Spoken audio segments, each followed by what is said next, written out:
Dean, all good things come to an end. How are you feeling? Yeah, I feel okay. I feel alright. Feels a bit surreal, to be fair. It doesn't really feel like it's the end. So it sort of comes in waves a little bit where I think I'm actually doing this. Is this actually going to happen? Have I made the right decision? No, you sort of overthink it a little bit, but it just feels a bit surreal, really. You ready?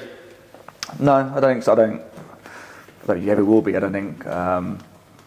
If you love something and you love doing it, and it's brought you so much joy and happiness, and you still enjoy doing it, you never want to stop, but obviously, like you said, everything has a time and a place, and I know that it is time to stop, but my heart's sort of not quite ready yet. Yeah. I'd say I wouldn't say you're lacking in emotion. That's the wrong thing for me to say about you. But you just take everything in your stride. You're quite chill about everything that you've ever done in your career. Do you see yourself becoming emotional when you kind of completely call it a day when that final whistle has gone? I don't know. It's one of them. I'm not sure. Like I said, I'm fairly flat line most of the time, and it's not. I don't really worry too much, but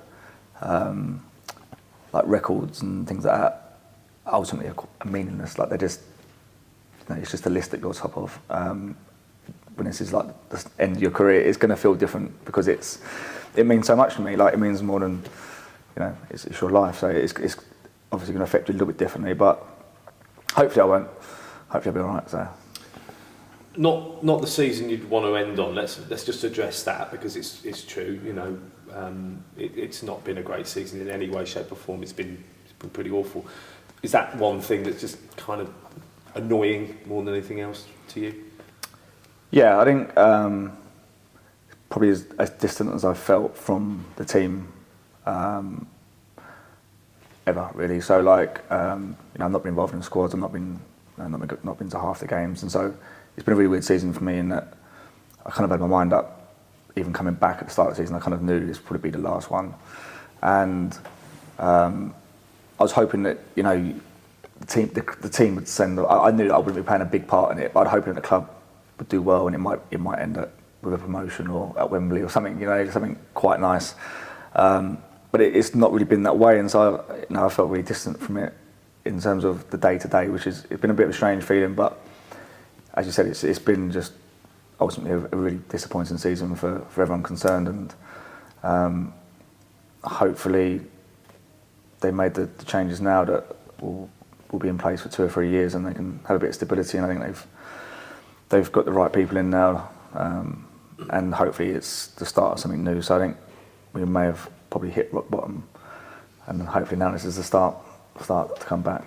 Well, you said that all the records and the milestones that you hit don't mean anything. Well, one bad season within a career doesn't also mean anything. You've got to look at it like that as well, haven't you, I suppose? Conversely, you can't judge your final season not being what you wanted it to be on your career, because that's not relevant. Yeah, and I think the fact that I've not been involved, I don't take any pride out of that, but I've not been involved in what's happened this year. Like, it's because you're out of it, and in a way it's probably been a good thing for myself. So I think, you become a bit of a scapegoat, or you become the person because you're an older player, or So no, I've been distanced from that in a way. But like you say, I've had, what's it been now? 20 years here, 21 as a player, like 24 as leaving school sort of thing. So I've had an amazing time, and even when the results are bad and it's not going well, your job is amazing. It is still really it's an absolute privilege to wake up and come to work where you get to kick a football around. When you actually think about it, sometimes you have to pinch yourself and think, I'm actually getting paid to do this. It's the best job in the world. And players forget that sometimes, I think, don't they? There's a couple of managers, I think, through the years who have kind of said, I just want them to go back to basics and remember what it's like, what they were doing at school, how they felt about it then. It's like you said, you get caught up in everything other than it's a game of football and how much you love it, and it's just, we're really lucky. You get incredibly well looked after. We get to play here in the stadium, which is incredible. There's so many things where you just it's just an amazing life, and I've been really fortunate that I've been able to live it for 20 odd years, and like I said, this year's been really disappointing in terms of results, but your day-to-day, the interaction you have with the players, and that's still the same. You know, like the Saturday's always disappointing, but it's the bits in between that probably the fans don't see are kind of some of the good stuff as well, like with the, you know, the boys, you know, having babies, getting like all that kind of stuff. You know, all the stuff that you know is maybe is. It's a workplace. It's friendships and it's connections and all that kind of stuff. So that still goes on, and it's just been a shame that, as I said, on the pitch it's just been a bit of a drop off. What about, you said about the club going in the right direction? Paul's come in, Richie's back, of course. Nice to see him still in shorts. Of course, he'll be in shorts at Christmas. But completely different. I mean, I don't think I've ever experienced in interviewing a manager like Paul Warne. Very different. Do you feel that as a team, and then whatever coaching staff that they put in place and keep, etc., do you feel that that's, you know, a good thing for the club and that will move the club forward? Yeah, I've been really impressed with the gaffer since he's come in. You know, a few players that worked with him at Rotherham and that were here, I spoke to Craigie about him and stuff, and they had really positive things to say about him. And he's not disappointed really. I think he's come in and he's identified problems that I personally felt have been a problem, and it's nice to actually hear someone sort of addressing what you've been feeling for a while. I think sometimes, you know, people can sugarcoat it or dress it up. He's got to the root cause of what the problem is on day one, which was reassuring to hear, sort of, that you know someone can actually identify what the problem is. And Richie's great. You know, Richie was here before. I know how good Richie is. So like, I know in terms of Richie's very practical, very detailed in what he does, and so at the very least you can be really organised, know what you're doing, and that's half the battle. And I know, like, in those two, you've got a really safe pair of hands, and I think they finally got the right people. Yeah. Fingers crossed. I'm not going to talk to you about low points in your career, because what's the point? We know what they are: relegations, moments that have happened, losing people that you've been close to as well, that we we're all familiar with, and we've talked about that. So I want to talk to you about some of the high points, some of the moments that stand out to you that you will take with you from your time at Stadium MK. I mean, certain ones spring to mind, but from you, have you got a couple that really, just moments, either games or moments that you can talk about?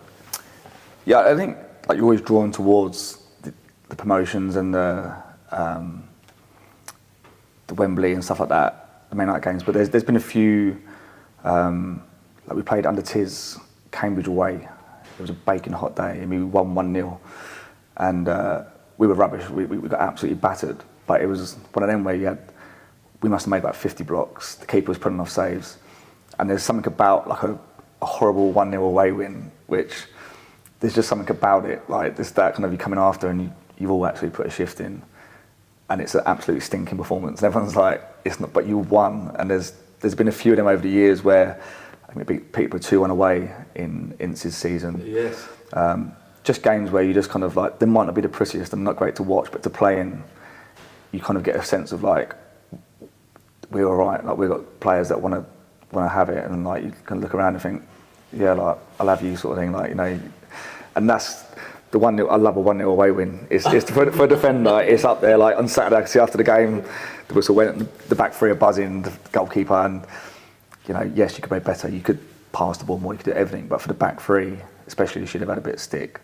You see that pride in their face of like putting a block in or getting tight to person and forcing them to make a mistake, and it was good to see Saturday, because there is a certain a pride and a happiness, a weird one for defenders of a 1-0 win. Yeah. It's so mad, because in my head I'm thinking, you know, the first win against AFC, the Man United game, you know, certain moments, you know, was it Yeovil final game of the season to go up? I think under Carl. Those moments stick out to me, but actually that's more about not the result. That's more about the feeling that you had within the team. Yeah. The vibe that you had within the team. That togetherness, that team spirit. Absolutely. Yeah. I think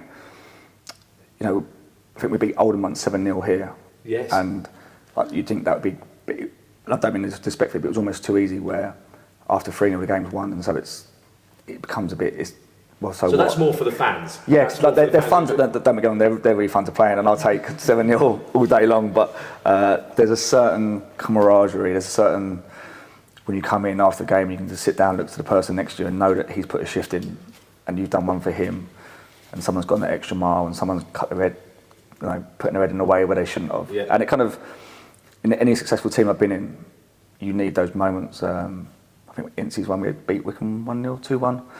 We had 9 men, and that was like a Alamo, and you stand up to it, and there's a certain pride in sort of like, it builds the team, it builds that sort of this is us, this is what we're about, sort of. Is that what you'll miss more than anything else? That kind of element of. Yeah.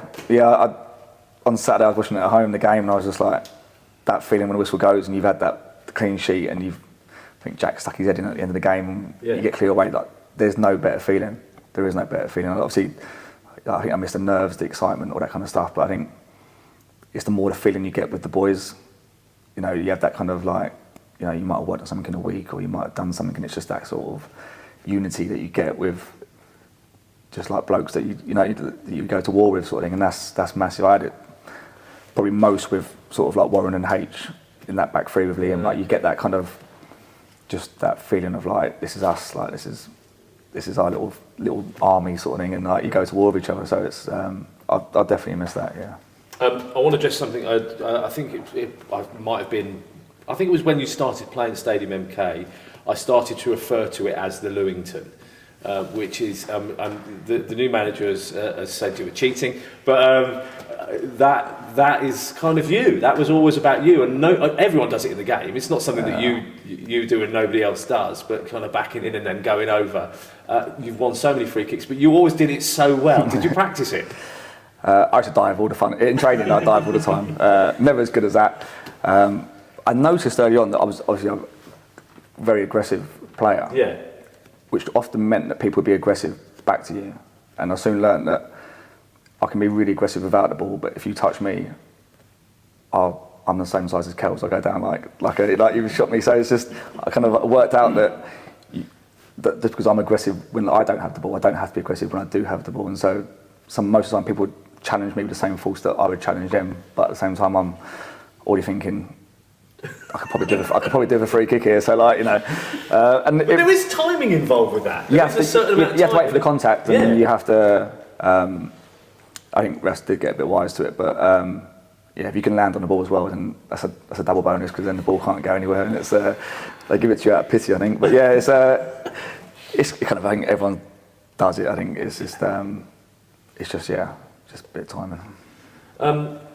Saturday, I mean, we don't know whether you're playing, but I come on, I'd be amazed if you weren't.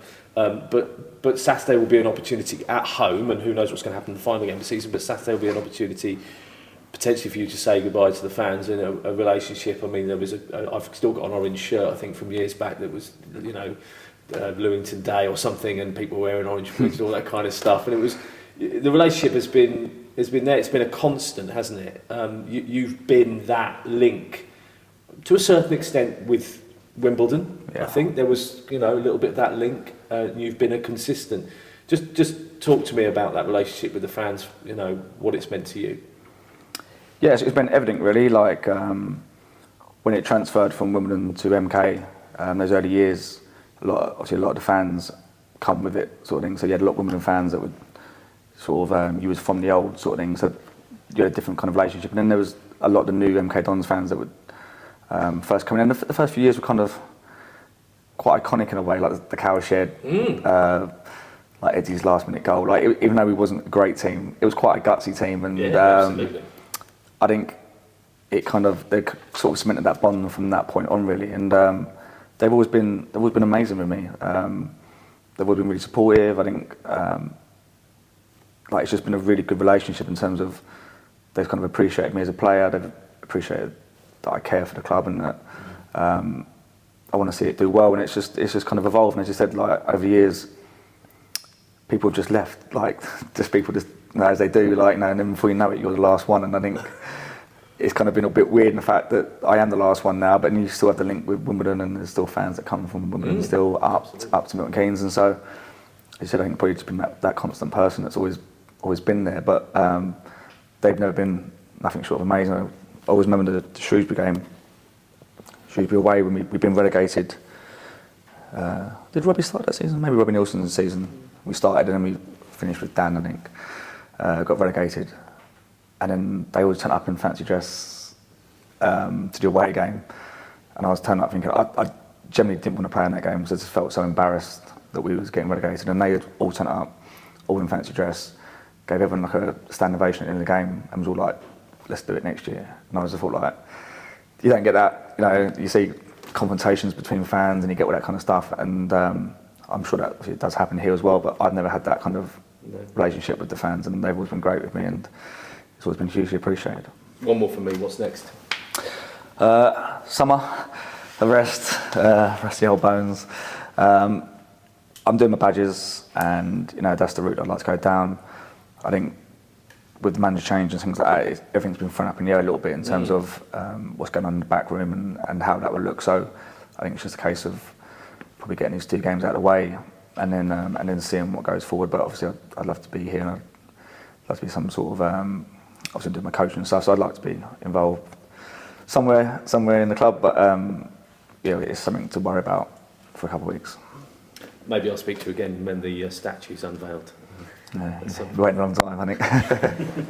So we know what you are going to miss. What aren't you going to miss about when you hang your boots up? Aside from this. Aside from the media days, I think pre-match meal is the only thing. Is the only real negative. I don't think I can eat any more chicken pasta and beans. I think I am. Is that banned in the Lewington? I am up to there with chicken pasta and beans. So that is one meal that I will not be missing. Apart from that, not a lot. Yeah. I mean, we've spoken down the years that pre-season, those first few days of pre-season training, completely changed from when you first came in. But I can imagine that first morning when all the boys are going to report in, you're going to be thinking. Yeah, it's a nice thought not having to think about getting my running trainers out and doing that side of it. I'm sure though that I'm going to miss it. It just because it's all I've ever known, and so you know the summer will feel the same. And then when everyone comes back, that's I think when it's actually going to hit that you're not doing it anymore. And there will be a small part of me that will miss the satisfaction that you get out of doing it. There'll also be a huge part of me that will be happy that I'm watching other people run and not myself. So yeah, I think no one looks forward to it, but it's something you do take a little bit of satisfaction out of as well. So yeah, not a bad one to miss, I don't think. Yeah. You mentioned that some of the games that stand out in your mind. I suppose with the last 2 opponents that you've got Grimsby, who, of course, you were at the forefront of the podium when they lifted the trophy against Grimsby, and Swindon, of course, who you passed John Trollope's record last year. I mean, you probably couldn't ask for 2 better teams to see out your 2 final games. Yeah, it's weird how these little things happen, isn't it? And then obviously That being Grimsby. said, you probably got storylines against most. I've played against most of the lower league teams I've played against. Yeah, it's nice. Obviously, Grimsby, we had that sort of 2008, I think it was. Obviously, that final. So you had that little bit of history with them, and Swindon. I played Swindon probably one of the most over my career as well. We've been up and down the leagues together and stuff. And as you said, with John there and the record as well. So 2 good games really as well. I think 2 teams obviously in a bit of form as well, and so I think it's a good test on that side of it from a purely footballing side as well. Just to see where we are at in terms of other teams in the league. Some of your favourite teammates down the years. I mean, there's been plenty, obviously, but who have stood out? I mean, you mentioned the defensive unit between yourself and Warren O'Hara and Harry Darling there. Yeah, there's probably growing up. There's probably a few more characters. I think from my early years was basically my youth team, like Wade and Melvin and people like that. And you're still really close to them now, sort of thing. And as we've gone through, there's always been really good people, good friendships. I think Carl's team, probably like the Potsy, Dave, Tom Flanagan, Casey's, those kind of people are sort of still really good friends with and still speak to a lot, sort of thing. Alan Navarro, little fat scouser, he's still there. He came to my wedding a couple of years ago. So like there's still links and stuff. It's just obviously with football you just disperse, end up all over the country, and you sort of, you know, you say you see each other and then it's been 2 years and you don't, but when you meet up, it's like you've never been away. It's like an old friend sort of thing. So I think over the years, probably Dave, Bodes. I was roommate with Bodes for 7-8 years, and he used to look after me. So I've been really fortunate. I've made some really good friends, and still in contact with lots of the boys from sort of various eras as well of different teams. And you mentioned the fans. They've got the banner behind the goal as well. You got your bar named after you behind there. I mean, everything seems to be Lewington orientated, doesn't it, for them sometimes? Yeah, I think it's kind of like, as you come to the end, I think you probably get that more. I think because obviously it's called finishing. But as I said, they've been fantastic. Over the years, they've done like days, and they've done like 500 games. But we've done a lot of interviews about records and stuff. So like they're probably sick to the back teeth of another record. So they're probably nice. It's actually going to move on a bit, but. Hugely appreciative of everything that they've done, and that bond that we've had for sort of 20 years now. So it's it's been a long time, and I know we have like a young fan base. Probably half don't really remember the early years and stuff, but it's nice that you've got that from day dot with a lot of the fans. It's their first experience. You was part of it, and I think that's probably why you have that. Is that because when anyone first started watching MK Dons, I was here, so like, I'm part of all those things, and so that's nice. But it's also great that that's now going to move on, and someone else will get to do it, and new memories will get made, and hopefully new people to take up the mantle. Yeah.